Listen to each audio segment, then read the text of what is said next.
Before we move forward to talk about the ending of Great Expectations, I want to emphasize a couple of things that happen in the first few volumes that affect how we understand Pip's fate and also the ending and multiple endings of the novel.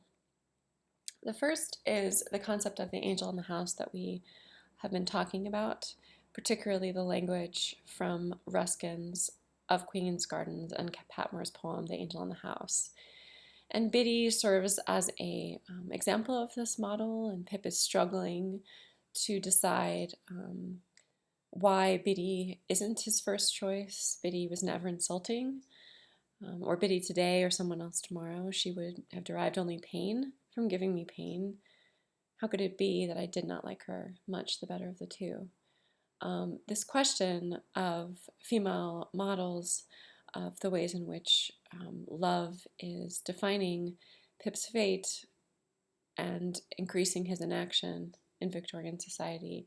These are really important questions to the novel, since Estella, the star in the sky that leads Pip afar, is a prominent feature in this novel. But the pressure to conform to stereotypical gender roles isn't limited to women. And we talked about this a bit with Jekyll and Hyde in the discussion of public and private facades that are symbolized in the front doors of Cavendish Square and the back entrances where no one sees Hyde as he comes and goes. Wemmick is a really interesting character. He is described as a dry man, rather short in stature, with a square wooden face, whose expression seemed to be imperfectly chipped out with a dull-edged chisel.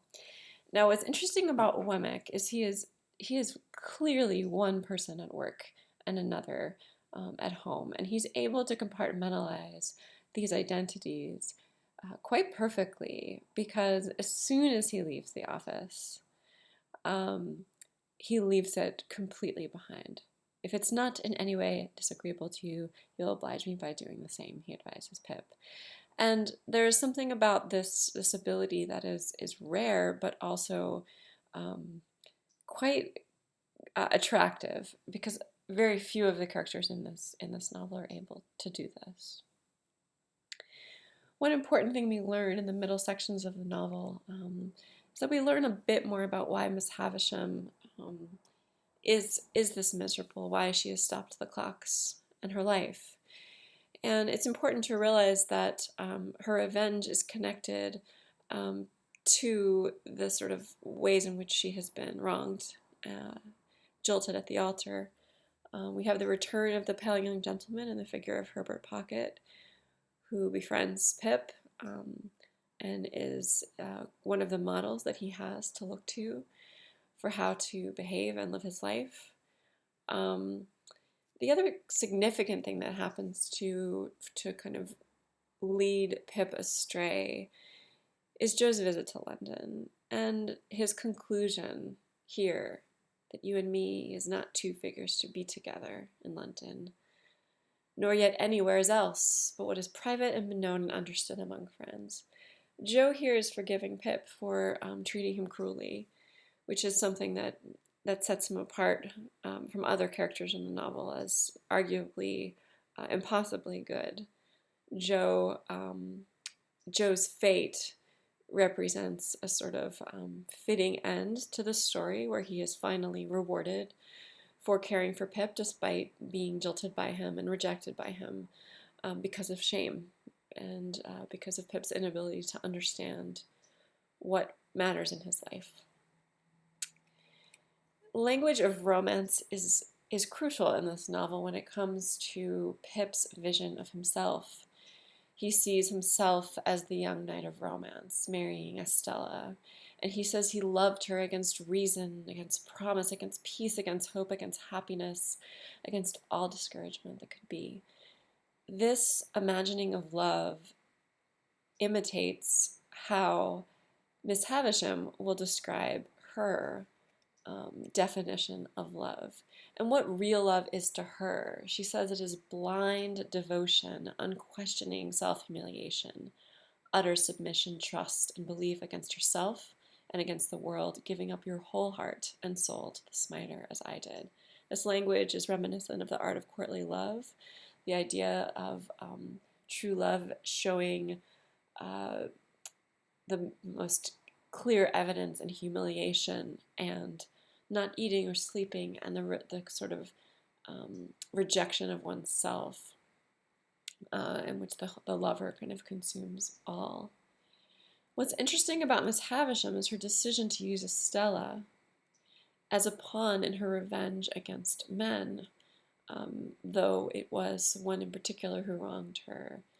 She says, I saw in this that Estella was set to wreak Miss Havisham's revenge on men, and that she was not to be given to me until she had gratified it for a term. And even this isn't clear to Pip. But he's starting to understand that this image of the stronghold and the foundation and the architecture of his life is beginning to crumble is something that will continue throughout the novel up until the end. Another theme to pay attention to in this class and also in this novel is just how much a role choice has in one's decisions, in one's fate. And Pip and Estella are in disagreement about this. Estella actually tells Pip, we have no choice, you and I, but to obey our instructions. We are not free to follow our own devices, you and I. And of course, Estella has been following Miss Havisham's instructions since she was a child. But she also believes that there is something within her that has already been formed and cannot be changed. She tells Pip, I have no softness there, no sympathy, sentiment, nonsense. But Pip responds in the character of the knight in a romance tale by telling her that you are part of my existence, part of myself. You have been in every line I have ever read since I first came here, the rough, common boy whose poor heart you wounded, even then. Estella, to the last hour of my life, you cannot choose but remain part of my character, part of the little good in me, part of the evil. The speech is reminiscent of Rochester's proposal to Jane, in which he describes his love for her as a cord that attaches the two of them physically. And so there is something in him that is drawn to her even against his will. The third volume of this novel is concerned with forgiveness, with the ability of forgiveness to redeem characters and allow them to have another start. However, for Miss Havisham, this proves to be futile. She understands by the end of the novel the actual pain and destruction she has caused to Pip, and she has moments of potential regret. Pip begins to understand her pain, and so there is a moment where the two potentially forgive each other.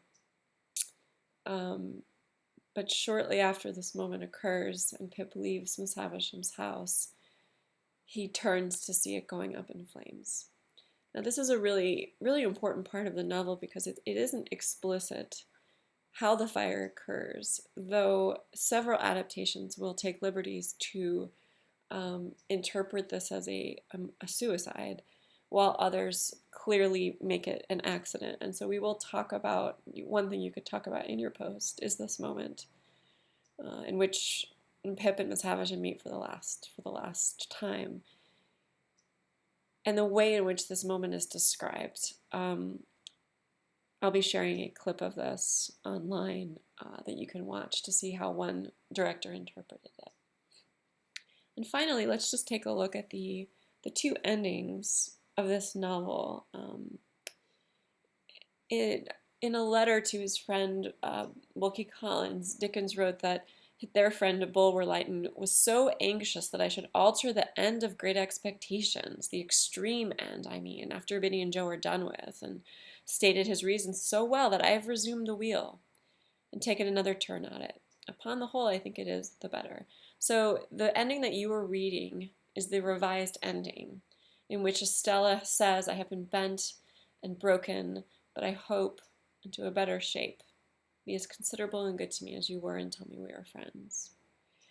A question you could consider in your post is which of these endings fits better with the general direction of the novel that you read, and make a choice yourself, because Victorians argued over which was the most authentic. The second ending has generally been published from Dickens' time to our own, so that it's the one most readers know, but critics have been arguing about its merits since the novel's publication. Some critics take a third position, that the novel should stop before Estella appears. It should end with Jo and Biddy. And I think that one of the things you could talk about in your posts is why the second ending might show Dickens trying to have it both ways. The original ending leaves less hope for Pip, and almost no hope for Pip and Estella. In her face and in her voice and her touch, she gave me the assurance that suffering had been stronger than Miss Havisham's teaching, and had given her a heart to understand what my heart used to be. But there is no indication here that the two will get together. In fact, it's suggested that this might be their last meeting. Victorian audiences believe that this ending was not happy enough, and so encouraged, along with Dickens' friends, to rewrite it so that it offered a bit more hope, as this one seems to do in the words, I saw the shadow of no parting from her, which leaves some degree of hope.